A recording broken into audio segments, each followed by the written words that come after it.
Slowly move. Look at that! You're not over your day off, Jay. Woo! Look at them. Very curious humpback whales. Everybody wave! Hello! Beautiful humpback whales. Does everybody see those nice turquoise colors? Yeah, that's a big white stripe I painted on them this morning so you can see. Haha, Luke, you're so funny. Thank you. We're going to head down to Bay Bulls today. Bay Bulls, as you see from my t-shirt here. Bay Bulls, Witless Bay, and the waters off of the southern shore coast.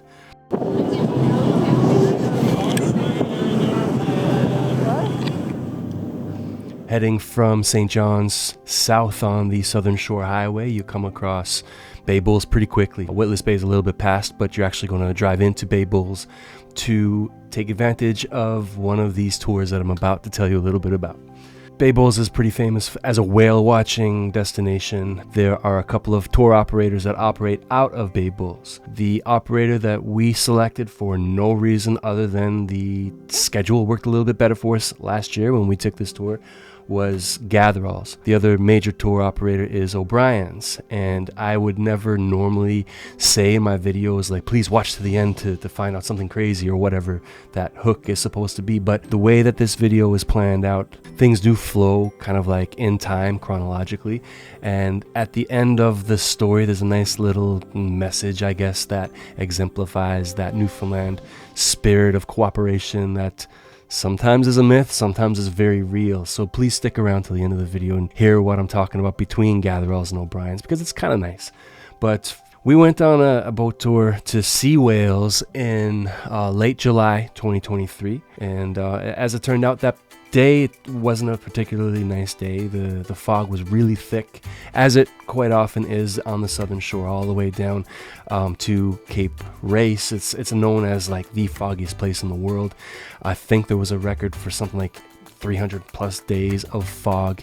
It's not a surprise for it to be foggy out on the water, but when you are thinking about what this activity is all about, whale watching, doesn't really matter because you're looking at the water, right? Whales don't care if it's a nice hot sunny day or a cool wet damp foggy day, really.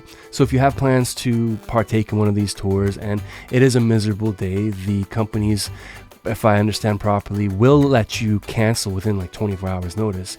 But if it's not a particularly nice day, just get out on the boat anyway and take advantage of this, because you can put on a slicker or some kind of poncho or something to stay dry, and you'll still potentially experience something that no matter how many times you experience it, it never gets old, okay? So anyway, back to the tale. So we went to watch whales, to see whales, but this area is known as like the puffin capital of the world.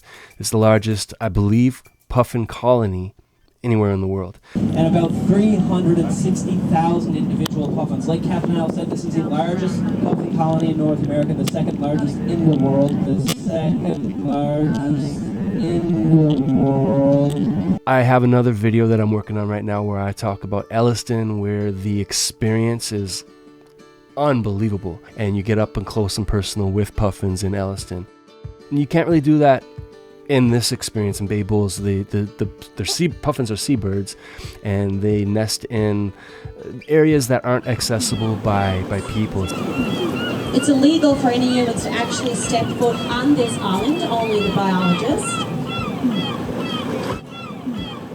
But you can see them in numbers that will blow your mind. And even though the day wasn't very nice, and I'll throw some of the footage in so you can kind of see what it looked like when we were doing the puffin watching before the whales showed up, you'll see that the sheer number of puffins was absolutely amazing, even though you couldn't really see them as well as you can in other places such as Elliston. So it was a cool experience to see the puffins, but of course we were there to see the whales. Okay, but Captain Al briefly touched on it earlier, we're not just looking for birds, are we? What else are we looking for? Whales. And that was a long tour. We were out for about an hour and a half, and we saw thousands of puffins and other birds as well. And the woman who was doing the puffin portion of the tour was really informative, gave us a lot of good information. It was really interesting, and it was really cool to see that. But it was starting to get a little bit disappointing in the sense that like we knew that we were going to have to turn around and go back to shore soon because the operator has a schedule and they have to keep the schedule. So we had to get off so somebody else could get on the boat. when their turn came. So it's kind of like accepted the fact that we probably weren't going to see any whales on this day. And the captain got on the microphone at one point and said, like, there's whatever the record was for this season, for last year, 2023, something like 30 or 20 or 4, I don't know how many days straight where the operators saw whales, came across whales. And we were looking like we were going to be the first one to break that streak. And it was pretty disappointing. But then we spotted a whale eventually just off in the distance, and everything went silent and everybody rushed over to one side of the boat. Thank God it was a big boat, because otherwise who knows what would have happened. But the whales were there and they decided to come up. They must have known that we were going to have to turn around, so they stopped teasing us and said, okay, now we're here now. Right on our stern. I think that might be a different one. Oh, there they are. That's us too.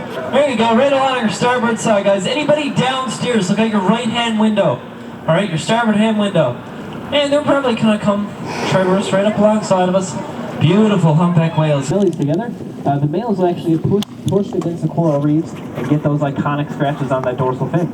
Alright, so that's how we tell the males from the females. Like I said, I'm just going based on size, but the one closer to us here could definitely be a male. Look at that. Dude, you might get a tail. That's okay, we don't need to see the tail. Alright, reason being is because it's very bittersweet. When you see the tail of these humpbacks, it would indicate that they're going on a terminal dive. Just like that. Alright, beauty! Oh, she kind of did a full flip under the water. See that? Beautiful. Are we having fun? Yes. Is this anyone's first time whale watching? Oh, you're very, very lucky. This does not happen as much as you think it would. When you get that lady scared away, can you take the 360? I don't know if there's much of a difference in the experience if you go Gatheralls or O'Brien's, but I can speak very highly to Gatheralls. I am not sponsored by them at all.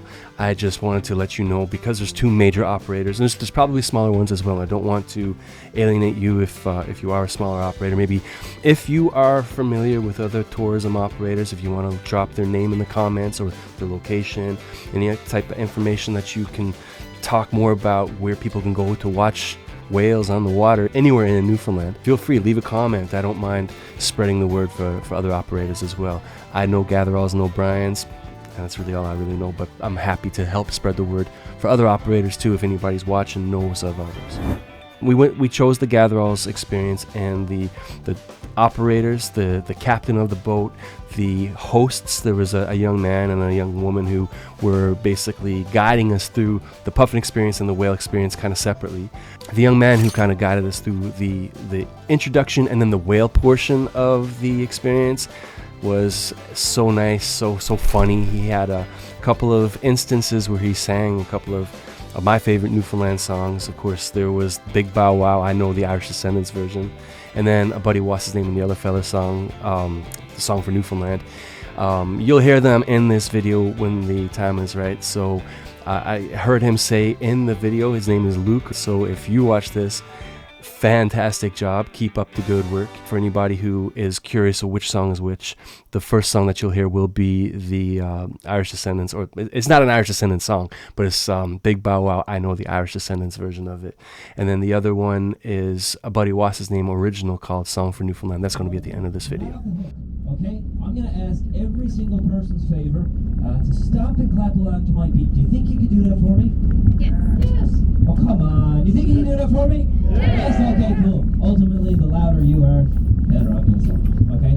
So like I said, I'll start. Just follow along to my beat. It's a very simple song to follow, too. And it goes like this. From Babel's harbor we set sail. The wind was blowing a devil of a gale. All our ringtails set and our raffin was a peak. And the dolphin striker is growing up beneath with the big bow wow, chow row row. All the right all day, and our captain comes up from down below. He looks aloft and he looks low. He looks low and he looks aloft, saying let's pull those ropes, boys, forward and aft with the big bow wow, chow row row. All the right all day, and it's us poor sailors standing on the deck. The blasted rain pouring down. Here it comes too. Not a drop of The rain started falling down.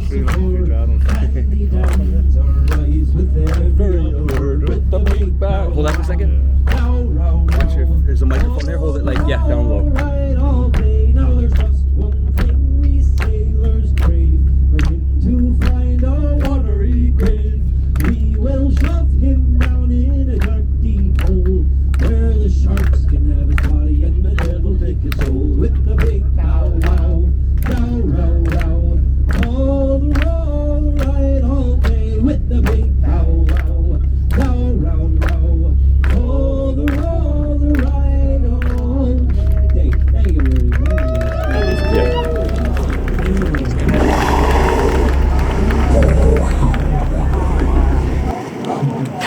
Like I said, any questions in terms of that, by all means ask it. I'm not going to say it. Here it comes. Coming back. There's a fin. Way back. Wow. I gotta shift Somebody it. wave back. Wave. Hello. Get in there. Wow. Well, it'll soon be time to wake up, guys. You're just dreaming. Beauty. Okay, now I got 0-1. There you go. Hi, baby. There are two characters there.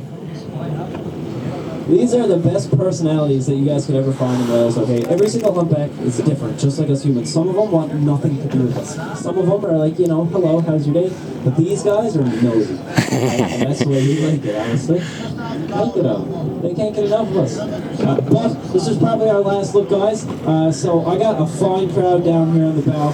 If anybody who would like to sit will want to make their way up, look at those. You can see some scars from some orca whale teeth just on the side of it. See if it follows us.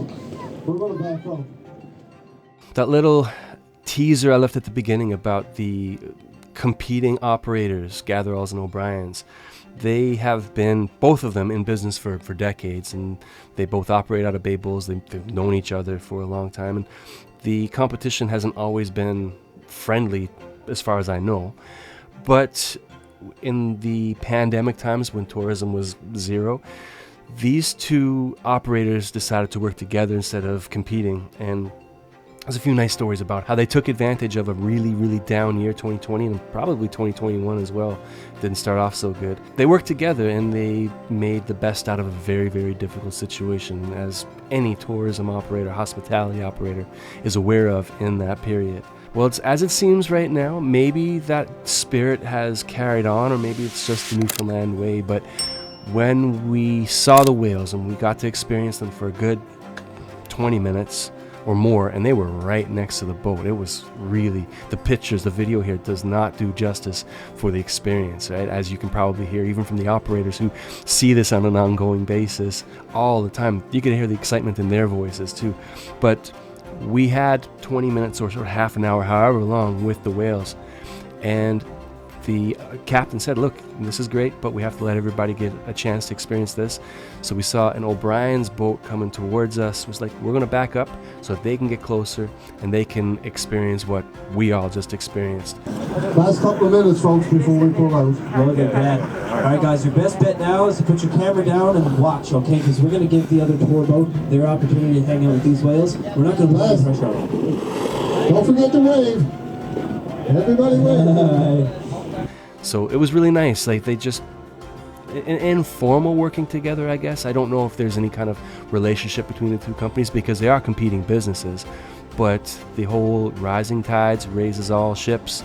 I mean, this is more of a literal example of that because we're talking about tourism operators that operate on the ocean. But the situation was really nice because we did get our fill. We did extend our trip by a little bit. We got back to shore a little bit later than we were supposed to because the whales didn't show up until later. But we had to also make sure that everybody that was paying their money that day to see the whales got the opportunity to do it. So Gatherall's boat backed up, O'Brien's boat moved closer, and everybody got to experience this really amazing thing, right?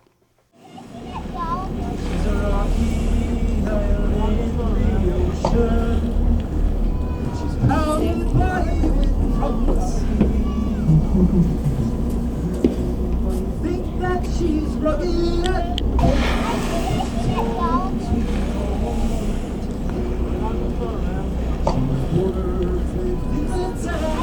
When they go in the water.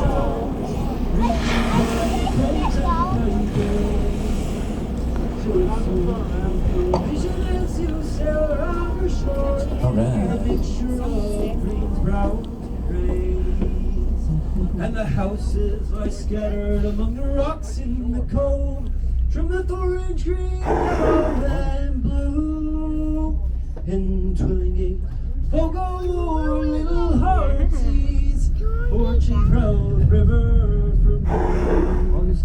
She's a rocky isle in the ocean, and she's pounded by wind from the seas. Yes, you might think she's rugged and cold, but she's home, sweet home for me.